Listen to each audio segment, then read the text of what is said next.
राम राम जी। आज चर्चा का विषय ये रखते हैं शिव पुराण से पेज संख्या 64-65 से कि जो पूजा पाठ करते हैं उसमें स्थान का क्या महत्व है। इसमें लिखा है, उसका नाम है देश और काल, यानी वो स्थान कौन सा हो और जो समय कौन सा हो जिसमें कि हमें हमारा पूजा पाठ ज़्यादा फल देती है। तो उसमें ऋषियों ने कहा, समस्त पदार्थों के ज्ञाताओं में श्रेष्ठ सूत जी, अब आप क्रमशः देश काल आदि का वर्णन करें कि हमें पूजा पाठ कहाँ लाभ दे रही है। सूत जी बोले, महर्षियों, देव यज्ञ आदि कर्मों में अपना शुद्ध ग्रह समान फल देने वाला होता है।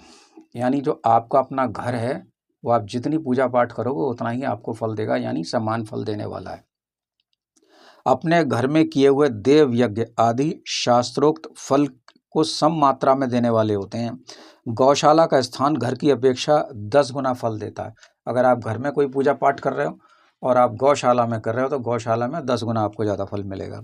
जलाशय का तट, यानी एक तालाब मान लो, बहुत बड़ा तालाब, और जहाँ बहुत बड़ा जल एकत्रित हो उसका किनारा।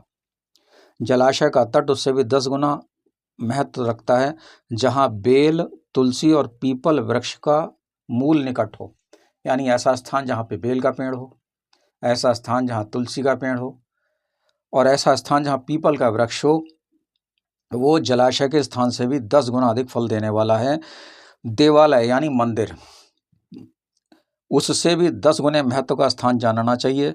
देवालय से भी 10 गुना महत्व रखता है तीर्थ भूमि का तट, यानी कहीं तीर्थ स्थान है उसका नदी का किनारा, उससे भी 10 गुना श्रेष्ठ है नदी का किनारा, उससे भी 10 गुना उत्कृष्ट है नदी तीर्थ का तट, और उससे भी 10 गुना महत्व रखता है सप्त गंगा नामक नदियों का तीर्थ, जैसे गंगा, गोदावरी, कावेरी, ताम्रपर्णी, सिंधु, सरयू, नर्मदा। इन 7 नदियों को सप्त गंगा कहा गया है, जहाँ आपका पूजा का फल और ज़्यादा मिलेगा। समुद्र के तट का स्थान इससे भी 10 गुना अधिक पवित्र माना गया है। पर्वत के शिखर का प्रदेश यानी स्थान समुद्र तट से भी 10 गुना अधिक है, लेकिन वहाँ आपको डर लगेगा। अब सबसे अच्छा क्या है, ये कह रहे हैं सबसे अधिक महत्व का वो स्थान है जहाँ आपका मन लग जाए पूजा पाठ में। जिस स्थान पे आपका पूजा पाठ में मन लग रहा है वो सर्वोत्तम स्थान है। अब कह रहे हैं काल का विचार, समय क्या है। ये कह रहे हैं कि सतयुग में यज्ञ, दान और कर्म पूर्ण फल देने वाले होते हैं, ऐसा जानना चाहिए। उसमें से 1/4 हिस्सा हट गया तो त्रेता युग आ गया।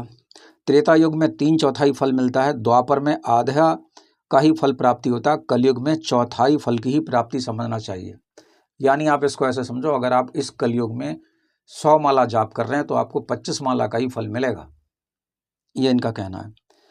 और आधा कलयुग बीत जाने पर, अभी आधा नहीं बीता, अभी तो 5000 साल के आसपास ही कुछ समय बीता है, यदि कलयुग आधा बीत जाए तो उसमें से भी आधा फल कर दें। आधा कलयुग बीतने पर 1/4 फल से भी 1/4 कम हो जाता है। शुद्ध अंतःकरण वाले पुरुष को शुद्ध और पवित्र दिन सम फल देने वाले होते हैं। अब इन्होंने और समय बताया है। इन्होंने कहा कि सूर्य संक्रांति के दिन किया हुआ सत्कर्म पूर्वोक्त शुद्ध दिन की अपेक्षा 10 गुना फल देने वाला होता है। तो कह रहे हैं और सबसे ज़्यादा जो फल है वो 10 गुना मकर संक्रांति में, और उससे भी 10 गुना चंद्र ग्रहण में पुण्य का महत्व है। सूर्य ग्रहण का समय सबसे उत्तम है। तो एक तो उन्होंने बता दिया कि जहाँ आपका मन लगे वहाँ समय उत्तम है, और उसमें भी अगर चंद्र ग्रहण, सूर्य ग्रहण में या मकर संक्रांति में आप करते हैं तो वो आपका सबसे श्रेष्ठ फल है। अब दूसरा ये है कि हम दान कैसे दें।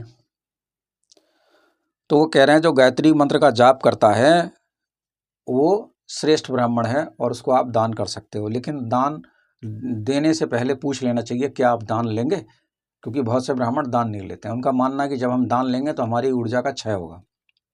स्त्री हो या पुरुष, जो भी भूखा हो वही अन्नदान का पात्र है, यानी चाहे वो स्त्री हो चाहे वो पुरुष हो, अगर वो भूखा है तो वो अन्नदान का पात्र है। जिसको जिस वस्तु की इच्छा हो उसे वो वस्तु बिना मांगे ही दे दी जाए तो दाता को उस दान का पूरा पूरा फल प्राप्त होता है, ऐसी महर्षियों की मान्यता है।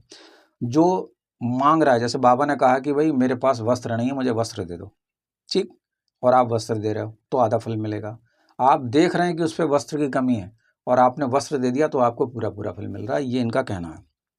जो सवाल या याचना करने के बाद दिया गया वो दान आधा ही फल देने वाला बताया गया।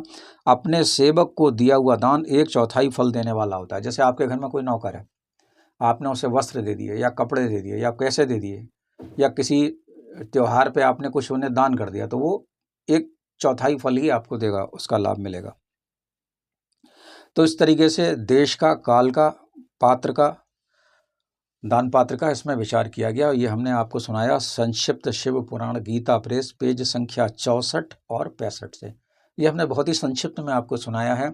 यदि आप विस्तार से जानना चाहते हैं तो स्वयं भाई शिव पुराण आप खरीदें गीता प्रेस का और स्वयं अध्ययन करें तो थोड़ी सी आपको विस्तार से जानकारी मिलेगी। मैंने तो आपकी इच्छा जागृति के लिए कि आपका मन पढ़ने में लगे इसलिए आपको सुनाया। हरिओम। मैं पंडित राकेश पांडे, बरेली, उत्तर प्रदेश, भारतवर्ष।